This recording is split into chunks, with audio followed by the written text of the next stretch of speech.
तुमने कभी नोटिस किया है कि हम सब कुछ करना चाहते हैं लेकिन करते कुछ भी नहीं है? एक लड़का था, बिल्कुल तुम्हारी तरह। उसके पास बड़े बड़े प्लान थे। वो सोचता था कि उसे जिंदगी में बहुत आगे जाना है। हर रात वो खुद से कहता था, कल से सीरियस हो जाऊंगा, कल से मेहनत शुरू। लेकिन हर सुबह कुछ और ही हो जाता था। कभी फोन उठ जाता था, कभी दोस्त बुला लेते थे, कभी मन ही नहीं करता था। और धीरे धीरे उसका सबसे बड़ा दुश्मन कोई और नहीं, उसका खुद का दिमाग बन गया। एक दिन उसने खुद से सवाल पूछा, अगर मैं सच में कुछ बड़ा करना चाहता हूं तो मैं कर क्यों नहीं रहा? और यहीं से उसकी कहानी बदलनी शुरू हुई। तुम भी यही बोलते हो कि डिस्ट्रैक्शन है, फोन है, गेम है, लोग हैं। लेकिन सच बताऊं, डिस्ट्रैक्शन बाहर नहीं होता, अंदर होता है। सोचो एक सिचुएशन, अगर तुम्हारे घर में किसी की तबीयत बहुत खराब हो जाए और तुम्हें उसे तुरंत हॉस्पिटल ले जाना पड़े, उसी टाइम तुम्हारा दोस्त कॉल करे कि चल पबजी खेलते हैं, क्या तुम जाओगे? नहीं। क्यों? क्योंकि उस समय तुम्हारा माइंड क्लियर होता है, तुम्हें पता होता है कि क्या जरूरी है। तो सवाल ये नहीं है कि तुम्हारे पास डिस्ट्रैक्शन है या नहीं, सवाल ये है कि तुम्हारे पास क्लियर जरूरी क्या है, ये है या नहीं। क्योंकि जहां चीज सच में जरूरी बन जाती है, वहां डिस्ट्रैक्शन अपने आप खत्म हो जाता है।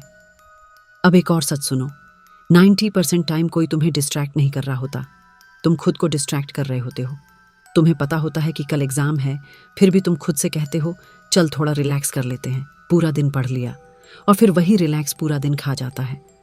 तो असली प्रॉब्लम डिस्ट्रैक्शन नहीं है, असली प्रॉब्लम यह है कि तुम्हें खुद नहीं पता कि तुम सच में क्या चाहते हो। क्योंकि अगर तुम सच में कुछ चाहते हो, उतना जितना सांस लेना चाहते हो, तब कोई तुम्हें रोक नहीं सकता। लेकिन यहाँ एक ट्विस्ट है, ज्यादातर लोग सच में नहीं चाहते, वो बस चाहते हैं कि लोग उन्हें सक्सेसफुल समझें।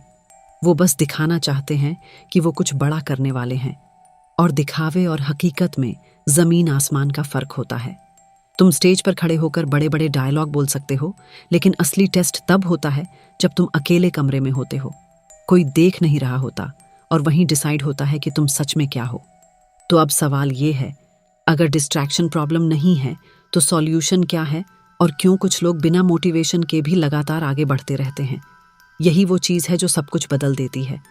अब उस लड़के को एक चीज़ समझ आ गई थी कि सिर्फ चाहना काफ़ी नहीं है, असली खेल है लगातार चलते रहना। लेकिन यहाँ एक और प्रॉब्लम थी, वो हर दिन मोटिवेशन ढूंढता था, कभी वीडियो देखता, कभी किसी की स्पीच सुनता, और उस टाइम उसे लगता था कि अब तो जिंदगी बदल जाएगी। लेकिन 2 दिन बाद फिर वही हालत। तो उसने खुद से पूछा, क्या सच में मोटिवेशन ही सब कुछ है? और जवाब था नहीं। क्योंकि अगर मोटिवेशन से ही सब कुछ होता तो हर इंसान जो मोटिवेशनल वीडियो देखता है आज सफल होता, लेकिन ऐसा होता नहीं है। तो फिर फर्क कहाँ है? फर्क है एक क्वालिटी में जिसे लोग इग्नोर कर देते हैं, पेशेंस। अब सोचो, जब तुम बीमार होते हो तब क्या तुम्हें मोटिवेशन चाहिए होता है उठकर पढ़ने के लिए? नहीं। तुम जानते हो कि ये टाइम पास हो जाएगा, तुम बस इंतजार करते हो। जब जिंदगी में कुछ गलत हो रहा होता है तब क्या तुम्हें मोटिवेशन चाहिए होता है, या तुम्हें सिर्फ ये समझ चाहिए होती है कि ये फेज भी निकल जाएगा? यही है पेशेंस। लेकिन आज की सबसे बड़ी प्रॉब्लम क्या है? हम इंतजार नहीं कर सकते, हमें सब कुछ जल्दी चाहिए, रिजल्ट भी जल्दी, सक्सेस भी जल्दी, और अगर कुछ देर हो जाए तो हम खुद पर डाउट करने लगते हैं। वो लड़का भी यही कर रहा था।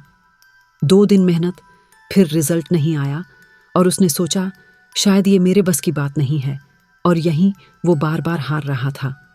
फिर एक दिन उसने अपना नजरिया बदल दिया। उसने तय किया कि अब वो रिजल्ट के पीछे नहीं भागेगा, वो सिर्फ एक काम करेगा, हर दिन थोड़ा थोड़ा आगे बढ़ेगा, चाहे मन करे या ना करे, चाहे अच्छा लगे या बुरा, और सबसे जरूरी चाहे रिजल्ट दिखे या ना दिखे। अब उसके दिन बदलने लगे। कुछ दिन ऐसे आते थे जब सब सही होता था, और कुछ दिन ऐसे भी जब कुछ भी सही नहीं होता था। पहले वो खराब दिनों में रुक जाता था, अब उसने रुकना बंद कर दिया, और यही असली कंसिस्टेंसी है। कंसिस्टेंसी का मतलब ये नहीं कि तुम कभी फेल नहीं होगे। कंसिस्टेंसी का मतलब ये है कि फेल होने के बाद भी तुम रुकते नहीं हो। क्योंकि सच ये है, अगर तुम कुछ बड़ा करना चाहते हो तो तुम्हें ऐसे दिन मिलेंगे जब सब गलत होगा।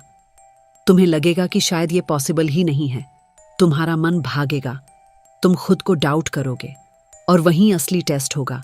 या तो तुम छोड़ दोगे या फिर तुम टिके रहोगे, और अगर तुम टिक गए तो समझ लो तुम जीत गए। लेकिन यहाँ एक और चीज आती है जो सब कुछ बिगाड़ देती है। जब थोड़ा सा सक्सेस मिलता है तो हम उड़ने लगते हैं, और जब छोटी सी फेलियर मिलती है तो हम टूट जाते हैं। यानी हम दोनों ही सिचुएशन में कंट्रोल खो देते हैं। तो सवाल ये है, कैसे खुद को स्टेबल रखा जाए? कैसे ऐसा माइंडसेट बनाया जाए कि ना सक्सेस हमें भटकाए, ना फेलियर हमें तोड़े? यही वो चीज है जो उस लड़के ने आखिर में समझी। आखिर में उस लड़के को एक बहुत गहरी बात समझ में आई कि असली लड़ाई बाहर की नहीं है, असली लड़ाई अपने ही दिमाग के साथ है। और इस लड़ाई को जीतने का एक ही तरीका है, हर चीज को वैसे ही देखना जैसी वो है, न ज्यादा बड़ा बनाना न छोटा। एक दिन उसे बहुत गुस्सा आया, इतना कि उसका मन कर रहा था कि सामने वाले को कुछ बोल दे, कुछ कर दे। लेकिन इस बार उसने कुछ अलग किया। उसने खुद को रोका नहीं, उसने गुस्से को दबाया नहीं, बस उसे देखा। उसने अपने आप से कहा, ठीक है, गुस्सा है, रहने दे, देखते हैं कितनी देर टिकता है। और धीरे धीरे बिना कुछ किए वो गुस्सा अपने आप कम होने लगा। उसी दिन उसे समझ आया कि जितना हम किसी चीज से लड़ते हैं वो उतनी ही मजबूत हो जाती है, और जिसे हम बस देखते हैं वो धीरे धीरे खत्म हो जाती है। फिर उसने इस चीज को हर जगह अप्लाई करना शुरू किया। दुख आया, उसने उसे महसूस किया। डर आया, उसने उसे देखा। डिस्ट्रैक्शन आया, उसने उसे समझा। और धीरे धीरे उसका माइंड शांत होने लगा। अब वो हर छोटी चीज पर रिएक्ट नहीं करता था। अब उसे पता था कि हर फीलिंग टेम्पोरेरी है। न सक्सेस हमेशा रहेगा, न फेलियर, न ये दर्द हमेशा रहेगा, न ये स्ट्रगल। और यहीं से उसकी असली कंसिस्टेंसी शुरू हुई। अब वो किसी मोटिवेशन पर डिपेंड नहीं था। अब वो किसी मूड का इंतजार नहीं करता था। अब वो बस करता था, क्योंकि अब उसे पता था कि उसे क्या चाहिए, और उससे भी ज्यादा जरूरी, क्यों चाहिए। तो अगर तुम भी अपनी जिंदगी बदलना चाहते हो तो खुद से एक सच्चा सवाल पूछो, क्या तुम सच में ये चाहते हो, या सिर्फ इसलिए चाहते हो क्योंकि सब चाहते हैं? क्योंकि जिस दिन तुम्हें तुम्हारा असली जवाब मिल गया, उस दिन से तुम्हारी जिंदगी बदलनी शुरू हो जाएगी। और याद रखना, बड़ा बनने के लिए तेज नहीं, लगातार होना पड़ता है।